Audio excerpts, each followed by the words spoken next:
Hello नमस्कार दोस्तों। Today we will start class 9th first chapter that is number system. Video को start करने से पहले please like and subscribe my channel. चलिए स्टार्ट करते हैं। नंबर सिस्टम में अगर हम बात करें तो सबसे पहला अगर नंबर कोई आया तो वो है आपके पास ज़ीरो। ओके, जैसा ही गाना भी सुना होगा आपने, दैट ज़ीरो जो है वो भारत ने दिया था। ओके, तो सबसे पहले आया ज़ीरो और जीरो के बाद आया हमारे पास नेचुरल नंबर। तो जीरो का मतलब जीरो होता है तो सबको पता है। नेचुरल नंबर का मतलब क्या होता है? तो नेचुरल नंबर को हम काउंटिंग नंबर से बोलते हैं जो कि वन से स्टार्ट होता है। ओके, जब भी आपने काउंटिंग की होगी तो वन से ही स्टार्ट होता है, काउंटिंग कभी जीरो से स्टार्ट नहीं होता है। तो counting numbers are called natural number, जो कि वन से स्टार्ट होता है और इनफाइनाइट तक जाता है। इसके बाद हमारे पास क्या आया? Whole number. ओके, जब हम जीरो और नेचुरल नंबर को हम कंबाइन करेंगे तो जीरो और नेचुरल नंबर को कंबाइन करने के बाद ये हमारे पास आ गया होल नंबर। देखिए दोस्तों, इस चार्ट को आप अच्छे से समझ लो। चार्ट को अगर अच्छे से अगर आप देख भी लो तो आपको एक आइडिया लग जाएगा डेट होल नंबर में कौन कौन से नंबर कंटेन होते हैं, फिर इंटीजर्स में कौन कौन से आते हैं, ये आपको देख के समझ में आ जाएगा। ओके, वैसे मैं आपको एक्सप्लेन कर रहा हूँ। तो होल नंबर में आप देखिए चार्ट में, इसमें क्या है, जीरो और नेचुरल नंबर दोनों को मिला के आपका बना है होल नंबर। तो होल नंबर जीरो से स्टार्ट होता है, zero to infinite. Okay, but इसमें सिर्फ और सिर्फ पॉजिटिव नंबर्स होते हैं।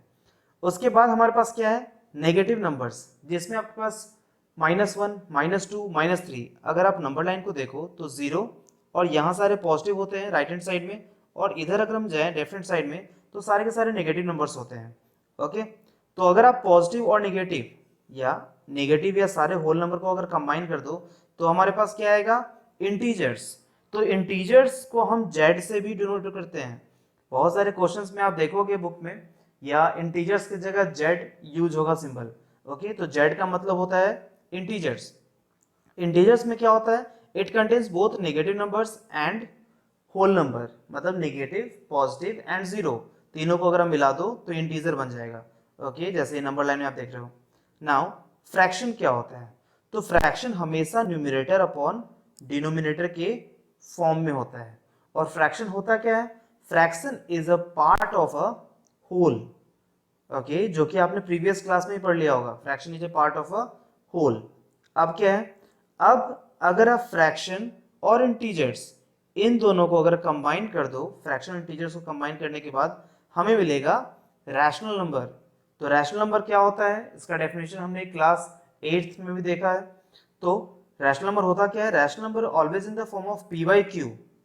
ओके, तो रैशनल नंबर को हम डिनोट भी करते हैं क्यू से। तो देखिए, रैशनल नंबर का फुल डेफिनेशन मैं आपको बताता हूं कि rational number is denoted in the form of p by q where q not equals to 0 and p and q are integers.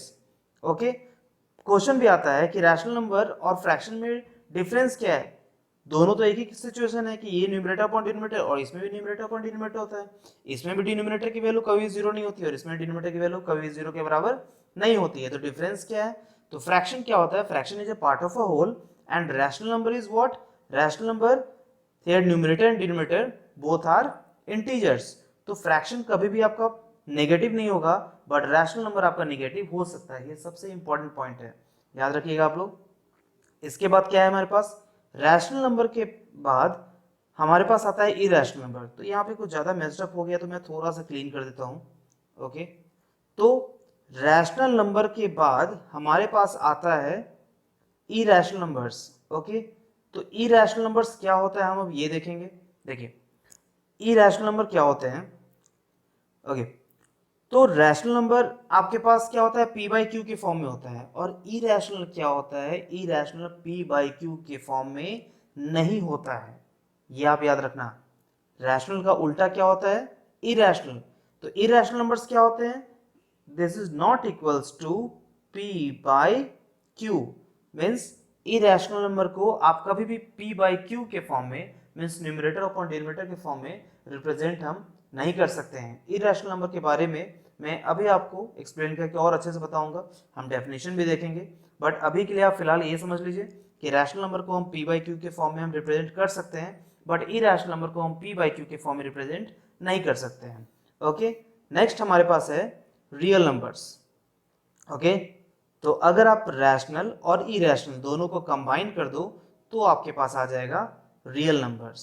तो real number is combination of all rational and irrational numbers. तो एक चीज आप ध्यान से देखिए, अगर हम रियल नंबर की बात करेंगे तो रियल नंबर में क्या आएगा, रैशनल भी आएगा, इरैशनल भी आएगा, फ्रैक्शन भी आएगा, इंटीजर भी आएगा, negative, whole, zero, natural number सारे आ जाएंगे। ओके, अगर हम रियल नंबर की बात करते हैं। सिमिलरली अगर आप रैशनल नंबर की बात करोगे तो रैशनल नंबर में आपके पास fraction, integers, negative, whole number, zero, natural number, ये सब आएंगे। ये बहुत ही इंपॉर्टेंट है, इस पे क्वेश्चन भी आपके बुक में। अब देखिए, लेकिन अगर हम इरैशनल की बात करेंगे तो इरैशनल में ये सब नहीं आते हैं, आपके फ्रैक्शन, इंटीजर्स, होल नंबर ये सब नहीं आएंगे। वो सब किस में आएंगे, आपके रैशनल नंबर्स में। ओके, अब देखिए रियल नंबर हम देखते हैं। तो रियल नंबर अभी मैंने आपको क्या बताया, जिसमें रैशनल, इरैशनल सब कुछ आ जाए उसे हम क्या कहेंगे, रियल नंबर्स। अब हम बात करते हैं इमेजिनरी नंबर्स के बारे में। तो इमेजिनरी नंबर्स क्या होता है, तो इमेजिनरी नंबर्स के बारे में आपको 9th क्लास में और 10th क्लास में तो डिटेल में नहीं पढ़ना है, बट 11th क्लास में एक चैप्टर है आपका कॉम्प्लेक्स नंबर, जिसमें आपको बहुत ही अच्छे से डिटेल में आपको पढ़ना है। ये पूरा जो चैप्टर है वो इमेजिनरी नंबर्स पे ही है। ओके, तो इमेजिनरी नंबर होता क्या है, जैसे देखो रूट अंडर 3 जो था वो तो आपका क्या था, इरेशनल नंबर। अब अगर मैं लिख दूं यहाँ पे रूट अंडर -3 तो ये आपका क्या हो जाएगा, इमेजिनरी नंबर। अब इसको हम डिनोट कैसे करते हैं, देखो ये होता क्या है, रूट अंडर -3 जो होता है इसको हम √3i भी हम डिनोट करते हैं, √3i, where i equals to होता क्या है, रूट अंडर -1, और i को हम बोलते क्या है, iota. i is what, iota. Okay, i is iota, जिसके बारे में हमें क्लास 11th में डिटेल में पढ़ना है। ओके, तो आप अभी के लिए इतना समझ लो कि इमेजिनरी नंबर्स क्या होते हैं आपके पास, √-3, √-5, मतलब इरेशनल नंबर में अगर आप नेगेटिव साइन अंदर लगा दो तो वो सारे के सारे क्या हो जाएंगे, इमेजिनरी नंबर। ओके, तो देखिए अब रियल नंबर्स और इमेजिनरी नंबर अगर इनको भी कंबाइन कर दो तो आपका बनेगा number system. Okay, hope so आपको ये चार्ट अच्छे समझ में आ गया होगा। चलिए आगे हमारे पास कुछ एग्जाम्पल है, अभी जो मैंने आपको चार्ट बताया ये बिल्कुल उसी पे बेस्ड है एग्जाम्पल्स। तो देखते हैं, ये एनसीईआरटी का एग्जाम्पल है, तो ध्यान से देखिए आप लोग। Are the following statements are true और false, give reasons for your answers. तो सिर्फ ट्रू और फॉल्स नहीं, रीजन भी देना है आपको। तो every whole number is a natural number, क्या सारे होल नंबर नेचुरल नंबर होते हैं। तो चलिए चार्ट की हेल्प से हम इसको सॉल्व करते हैं। पहले मैं इसको क्लीन कर दूं। अब देखिए एवरी होल नंबर, तो होल नंबर आपका ये रहा, तो होल नंबर के अंदर में देखिए नेचुरल नंबर भी आ रहा है आपका। ओके, तो ये स्टेटमेंट आपका क्या है, ट्रू है, कि yes every whole number is a natural number because whole number starts from 0, 1, 2, 3, 4, 5। Okay, ये सारे आपके क्या होंगे, देखिए 1 से लेके सारे क्या होंगे आपके, ये सारे आपके नेचुरल नंबर्स हो गए। लेकिन इसमें जो लिखा है उसको ध्यान से देखिए, एवरी होल नंबर, क्या सारे होल नंबर नेचुरल नंबर होंगे, ओके नहीं होंगे। क्यों, क्योंकि जीरो जो है आपका, जीरो आपका नेचुरल नंबर नहीं है। एवरी होल नंबर में तो जीरो भी आता है और जीरो आपका नेचुरल नंबर नहीं है, सो ये स्टेटमेंट आपका हो जाएगा false. Okay, every whole number is not a natural number. Okay, diagram आपको देखना है ध्यान से कि होल नंबर में नेचुरल नंबर और जीरो दोनों आता है। ओके, और नेचुरल नंबर में सिर्फ 1, 2, 3, 4 ये आता है। ओके, चलिए आगे देखते हैं। क्वेश्चन नंबर 2 है, every integer is rational number, क्या सारे इंटीजर रैशनल नंबर होते हैं। तो इंटीजर कहाँ है वो देखिए, इंटीजर ये रहा, और रैशनल नंबर कहाँ है आपका, ये रहा। ओके, तो भाई इंटीजर के अंदर तो p/q के फॉर्म में आता ही नहीं है, इंटीजर के अंदर तो सिर्फ पॉजिटिव और नेगेटिव नंबर्स आते हैं और जीरो आता है, तो ये स्टेटमेंट तो बिल्कुल फॉल्स है। सो ये भी क्या होगा, false. Okay, every integer is not a rational number. अब देखिए, अब अगला आपके पास क्या है, every rational number is integer, क्या सारे रैशनल नंबर इंटीजर होते हैं। तो देखिए वापस हम चार्ट को देखेंगे, तो रैशनल नंबर आपका ये है, क्या रैशनल नंबर के अंदर इंटीजर्स आ रहे हैं, बिल्कुल आ रहे हैं। ओके, तो क्या सारे रैशनल नंबर इंटीजर्स होंगे, बिल्कुल होंगे, क्योंकि रैशनल नंबर्स के अंदर आपके इंटीजर्स भी आ रहे हैं। ओके, तो आपको रीजन में जस्ट लिखना है कि rational numbers contains integers also, so every integer is a rational number, okay, every rational number is a integer. So सिर्फ लास्ट आपका ट्रू है, बाकी ये दोनों क्या है आपके पास, फॉल्स है, फॉल्स फॉल्स ट्रू। ओके, चलिए अगला हमारे पास है find 5 rational numbers between 1 and 2। We can approach this problem in at least 2 ways. अब देखिए ये क्वेश्चन काफी इंटरेस्टिंग है। क्लास 8th में रैशनल नंबर एक चैप्टर है जिसमें ये क्वेश्चन आप लोगों ने किया होगा। Find 5 rational numbers between 1 and 2। 1 और 2 के बीच में 5 रैशनल नंबर आपको फाइंड आउट करने हैं। तो देखिए दो तरीके से, दो अप्रोच आपको लगाना है। तो मैं पहला अप्रोच लगाता हूँ। देखिए एक अप्रोच आपने सीखा होगा कि अगर a और b दो रैशनल नंबर है, इन दोनों के बीच में एक रैशनल नंबर आपको निकालना है, तो वो क्या होगा, a प्लस बी अपॉन 2। ओके, तो हम इसी अप्रोच का हम यूज करने वाले हैं अभी। देखिए पहले इसको मैं क्लीन कर दूं। सी, पहला क्या है 1, दूसरा क्या है 2। तो 1 और 2 के बीच में हमें एक रैशनल नंबर निकालना है, तो 1 प्लस 2 अपॉन 2। तो मतलब ये हो गया 3/2, एक रैशनल नंबर निकल गया। तो अब देखिए अभी 1 था, 2 था और बीच में एक रैशनल नंबर आ गया 3/2। ओके, 2 था, एक तो निकल गया, हमें एक और निकालना है। तो हम क्या करेंगे, 1 और 3/2 के बीच में या 3/2 और 2 के बीच में एक और रैशनल नंबर निकालेंगे यूजिंग दिस मेथड। ये है क्या method, a plus b by 2 हम इसमें अप्लाई कर रहे हैं, a प्लस बी बाई 2। तो देखिए एक तो निकल गया। अब हम दूसरा निकालते हैं, जिसमें अगर मान लो 1 और 3/2 के हम बीच में अगर कैलकुलेट करते हैं, ठीक है, 1 और 3/2 के बीच में मैं कैलकुलेट कर रहा हूँ। तो देखिए हम कैसे कैलकुलेट करेंगे।